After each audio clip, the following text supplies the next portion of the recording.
Outer Orange. Привет, welcome back to another video. Today we are going over VRO results that just happened over the weekend that I was just casting with the awesome folks over all three regions. We're gonna see everything. Let's go ahead and kind of see what's been going on. All right, so these are the top 8 results here. So this is, we're gonna start with the NA and then go to the other ones. Basically, this is standard results. We just had VRO happen, as I explained earlier. This was just the online event for Bushi Road for Cardfight Vanguard Overdress. And yeah, this is sort of what the results are looking like. So we have 5 Wilista in NA, 2 Gandiva, 1 Zorga. I did cast for this event along with top 8 specifically, so I got to kind of watch and see how this worked out. And to be honest, this was kind of how I expected it to look like based off all the people that entered and competed. This was and all the decks that we saw, this was pretty accurate. And yeah, the Gandiva was pretty accurate. The Zorga making through made a lot of sense too. Zorga is a pretty well performing deck. And then we go over to EU. EU looks a little similar with a little bit more diversity. They had 3 Wilista, 2 Chrono Jet, 1 Zorga, 1 Messiah, and 1 Ava over there. And it is interesting to see the Ava pop up. I think with the restriction in some of the other decks, it is a little bit of a harder deck to top with, but hey, still has a pretty good late game, still can deal with some stuff. I just think Wilista is a little tough to deal with as an Ava player. Messiah is a little interesting too, but however, Messiah doesn't really die to retire, so as long as you just don't see retire decks, you'll be fine. At the Zorga, Jet is more interesting. I think Jet is a little bit harder to have results with. Not that the deck's bad, I think the deck will get a lot worse after set 11. Not that it will still be like a decent deck to take, but I think with set 11 cards in mind and everything, it's gonna fall off a little bit. Keep in mind, guys, this does have the ban list already intact. So this is the Ava restriction with Combine Rusher, and then we also have the Jet restriction with Swirler and Gigi, but still Jet can perform really well. Ava can perform fine too. I didn't really need the Combine Rusher to begin with, but yeah, that's EU. And then going into AO, probably the most diverse one of the 3. We had the 2 Gandiva, 2 Zorga, 1 Wilista, 1 Chrono Jet, 1 Hexorb, and 1 Lunaro. They did have a lot of Lunaros compete over there. It's very interesting to see that. It's funny that ended up happening this way. They had they're in general, I think the entries of like decks was like a little bit more diverse. Not 100% of this, but I'm pretty sure that was the case for them. And then going into top 4, we have, hey, look, it's me. It's me, Fuzzy reposted me. But anyway, so this is what NA looks like. The bottom 2 are flips, so it's actually Kai, and then it's Mana. Sorry, I did this during the actual like casting too. I just can't resist it. The double exclamation marks goes hard. We had no Mad in first place with Wilista. Second place we had 3 with Gandiva. We did see a lot of these decks perform. I think all of them we've seen in Top Cut yesterday, so this is just them now on the board. So there's that. So congratulations to everyone that won. And then for EU, we have first place is Wilista, and then second place is Hikawa with the Messiah, which is interesting. I think out of everything, seeing Messiah top is a little bit more unusual to me. Like I said, the deck's not bad. As long as they don't bump into Gandiva, I think the deck's actually really good. Once you start bumping into retire decks, I feel like Messiah starts falling off because they can't really lock and bind your stuff anymore, but you can still pop off the strike turns are still really good, and you can still draw off your own locks and stuff like that. So, and then we had Saram with Wilista in 3rd, and then we have 9-8 for Smurth, 4th place with Jet.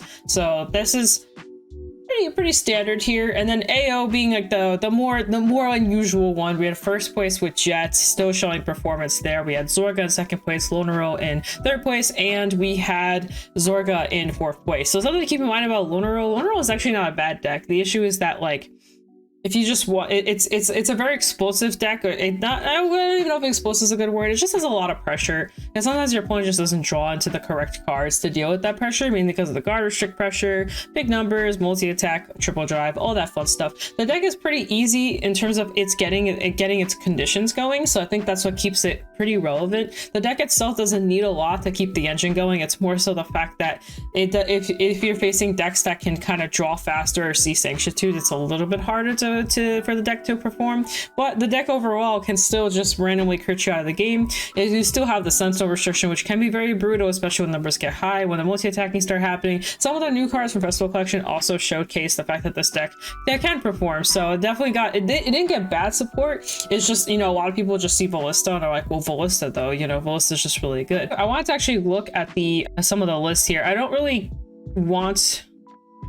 I'm not going to look at the Wilista lists, but we can take a look at the Zorga and the Lunaro list real quick here, because I feel like those are usually just a little bit more different.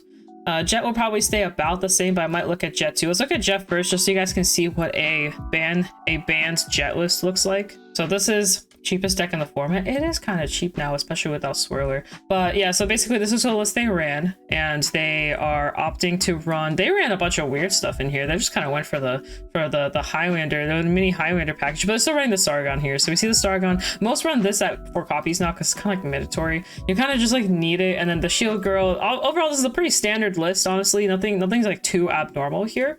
So honestly, looking pretty normal. The draws are still in. There's the G zone. Don't forget your G zone. You need that. It is interesting that they're also running this card right here. You can retire one of your opponent's units, which is kind of cool.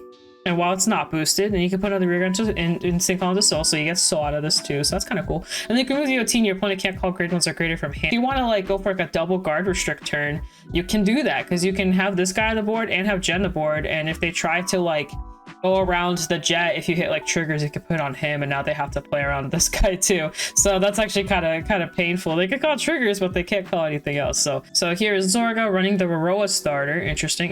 Not choosing not to run the Blitz, which is unusual. Actually very unusual, but you know, that's fine. They're opting to go the blue route, so they want the blue route, and then they're pushing for the Shadow Cloak, and no Elwith in this list. I always think it's surprising when I don't see Elwith in the list. I feel like Elwith just kind of helps the deck more than it hurts the deck. A lot of people just value the Bull better because they both technically have the same costs on them. I just think the Elwith is like in some ways better. The downside to Elwith is the fact that it's a grade 2. You can call this card a grade 1 and kind of swing with it. So I think that's probably why some people choose to prefer this. We also have been noticing some people have been going back to this Drink of Abolishment for Sins, which is a card I've talked about a lot on my channel in the past. I brought up this card a lot, saying this card's actually like really insane. And basically for every different card name when your order zone that's in your drop or bind zone combined, you get plus 5k power, and you also draw a card. It's all for just a Soul Blast. This card's actually kind of like nuts. I love this card. The only thing I hate about this card is that's a blitz order, and it has nothing to do with it being a blitz. It actually has to do with the ride line condition. So when you place this on Vanguard, you take a normal unit, take a normal order from your drop point to hand. In case you just happen to have this as your only order and you have to pitch it for this, there are times where you can whiff on this, and now you lost like a really good defensive card, all because it's a blitz. Now of course it's a blitz for a reason because it's a defensive card, but what sucks is that sometimes you'll just randomly not be able to play this card, and that kind of sucks. But otherwise, very powerful card, very insane card. I love it, and I do like the order choices here. I think they're all really good. Nothing too out of the ordinary in here. The triggers are pretty normal. Everything else is pretty fine. The dragons, obviously, the Zorka mask. You have the mask itself. You have the keel, and then the bull. So overall, a pretty standard Zorka list, I would say. So here's the Lunaro list. Honestly, most of these lists will look very similar, and we are seeing here it's not too different. Most some run this as like a kind of like a helping, like just a little shield option. This deck does draw a lot, so you'll usually find it in time to where you can use it. They're running some of the counter heals here, and then everything else is pretty standard. You got the counter charge, you got Yuka to help bounce. You have this as a Lunaro searcher because you run both Lunaros. You have the she basically just says you know, draw 2, discard 1, so she's really good. She's like the new addition of the deck that kind of helps you push more. She also search for songs, which is super important. You want to find songs, but also if you have just orders, if you have orders face down, she also gets power, which is very useful as well. And then on top of that, you can put cards into soul to kind of meet her condition some more, so you can like stack your soul a little bit, kind of help it out, and then use cards like these to kind of soul blast and do your thing. So very good stuff, and then it also helps fuel Yuika. But yeah, the deck's just decent. Like, I mean, the deck's just good. Like, you have like this insane like triple drive that this card provides you, which is also just really good. So this unit does get a drive, and your opponent can't call sentinels, which people I think underestimate this part. Like, sometimes you ride up and you have a triple drive and you say no sentinel, and yikes. But it is like going second thing. Lunaro in general actually usually performs better going second, because if I remember correctly, this card as well lets you draw an extra card if your opponent is Vanguard is grade 3 or greater, so you get to draw an extra card. Then you also get the triple drive, and then you can also get the crit on top of that. So off of the ride line, you can kind of go crazy with all these extra draws, and I think that's what's interesting about this deck, is that this deck likes to go second. It can go first, but it likes to go second just because of what it can do. Obviously, just for like differences between going first and second, something you usually wants to go first just to kind of be more safe, but the other end of it is when you're going second, when you go to grade 3, you'll have a stronger pop-off turn. The downside is you'll have to wait to go into your persona turn, but still, you get to just go through your deck a little bit more, which is kind of cool. They're also choosing not to run the summer order, which I think was very smart. They're opting with the winter this one, which also lets you draw out the spring and the fall one, but as these are definitely the better orders in my opinion. This is the last Zorga list, choosing around the red OT in this case instead of like the Stoicheo OT, which I think the other ones were in the Stoicheo. Everything else is about the same. They're running one less keel, a lot of abolishment drinks, which is interesting. This is I think the first list I've seen that ran this high level of them. Normally people run like 1 or 2. I don't think I've seen 3, at least in a like performing topping list yet, which is kind of cool. The card is good, so I understand. It is a lot of soul though, but I think just seeing it is good. But the issue is you can't really alchemagic with it or anything like that, so just if you open too many of those, like you can kind of get stuck. But I think that's what this is for, kind of this and these two right here combo off each other so well that it doesn't matter how many you open, since you're going to get this from drop and then you get one to hand and then you have your full condition for Zorga and then you're good to go, right? So that's also really cool. Otherwise, this list is pretty standard, just different ratios on the orders that they chose, and no Elwith in this list either. And they're actually running 1 keel. I've done that thing where I ran like 1 keel and I felt really bad every time I damaged it. It doesn't happen too often when I damaged it, I felt bad, but I also understand running 1 keel. The space is just really tight in this deck and you want to optimize as much as you can on the cards that you need, and the easiest thing to cut back on is actually the keel. Yeah, this one's very normal too. I'm not seeing any abnormalness. I think the only thing that people could talk about is the Reese's here, though DF has talked about in the past. I've talked about her too quite a few times. You can use her, so this isn't like a new thing. It's just something that you can add to the engine that kind of helps the deck. It's hard to find space for her sometimes depending on how you run your lists. I run Trixie in my list, so it's really hard finding room for her, but she is a pretty decent card. Sometimes when she pops up, you're just like, oh, here I go. But congratulations to everyone that was able to compete and win this weekend. Props to y'all. And then I do want to go over this just real quick here. Fuzzy released a most popular cards used for the BRO thing for the last 3 events. I just think it's just cool to look over, so I just want to look over with y'all real quick. So the top 5 cards used in Brandgate were these right here, which makes sense as the Cycler, Full Mind for the counter charge, Prison, which is very interesting. I guess there's some prison players, and then we have the Dock, which is good for Ava, and then we had the Macarite, which is again a prison card. So I guess we had some prison players, more than probably we expected to. But Prison is actually a very interesting matchup into Wilista, so it's kind of like an anti-pick into Wilista specifically. But the issue with that deck is that I don't know how well it does into the other ones. I can tell you the Wilista matchup is pretty good. I really can't tell you about the rest. I used to play Prison and I stopped, but as someone who's been playing into Prison, it's actually a pretty tough matchup. So we have the Dragon Empire stuff. This is not too unusual to see here. This is all Gandiva cards, and Gandiva was the most popular pick deck, but we have the Best Harvest, we have the Brachial Force, we have the Cycler, we have the Meteor Flare Dragon, and we have the Shield card as well, which also is running Gandiva decks. So all very popular Gandiva cards.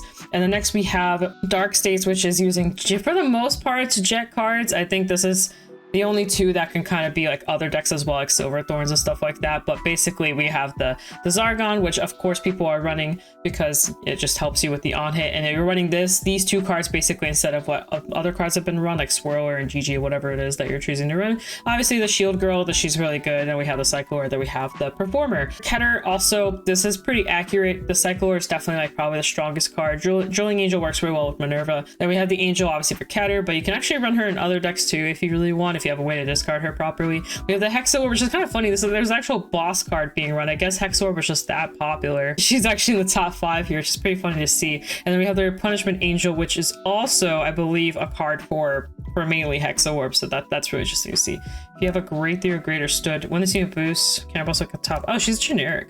You can actually run her in anything. That's actually really cool. So all the good generics. I think the only one that's very restricted, or these 2 are the most restricted ones because they're mainly for Wilista. So she can be in anything. And yeah, then there's these 2, which is this is the Draw engine and the Aggro engine in Wilista here. All of these cards are usually run in Wilista with the exception of this one. So this is definitely like big Wilista representation. There's a 96.88% of this. This is actually insane. This one being lower is actually wild to me because this should be like a mandatory staple. But I guess because this should be higher than this almost. Like that's kind of wild that it's not, but yeah.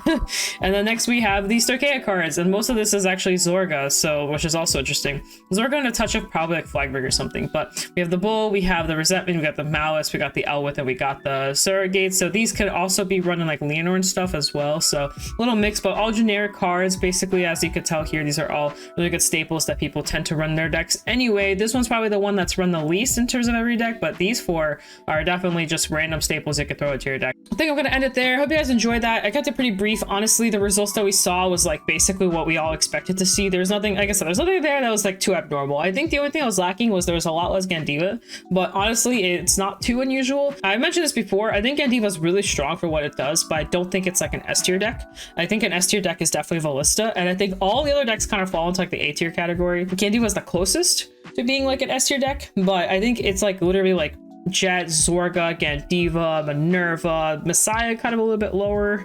I think Messiah's good, just not as good as the decks I just mentioned. Some like random decks that float around like Lunaro and stuff like that kind of under the same bubble, but I think it's really like Wilista is the best deck in the format by far. I think that's just and a lot of people disagree because they think it's like a popularity choice thing, but a lot of it is just the fact that the deck just sees more of its deck, so it has a lesser shot at breaking, so it can just perform better just on its own. Even if the deck itself isn't doing anything too crazy, it just kind of rides up, has 5 attacks, but the numbers still go kind of crazy. We saw this a lot in NA. It's kind of actually funny. Me and Toku were casting, and Toku hasn't really seen the full action of Wilista yet. Like he's seen some of it, but he hasn't seen the full explosiveness of it. And then he saw like the first time we had Wilista on stream, he was like, what is going on right now? This is just insane. It is gonna slowly start like kind of falling off a little bit as we get more new cards, more new decks get more support. We are gonna start seeing a little bit of a shift. It's not gonna be insane, but there will be a shift where other decks will kind of start performing. We have the promo coming out, the Mystic promo that will help Zorga a lot. So I think set 11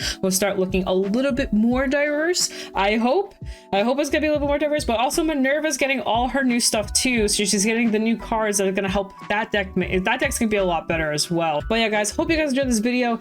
Do not forget to shop with cards.shop, code orange for all those goodies. Peace out, guys. Das vidanya, and I'll see you guys in a future video. Bye.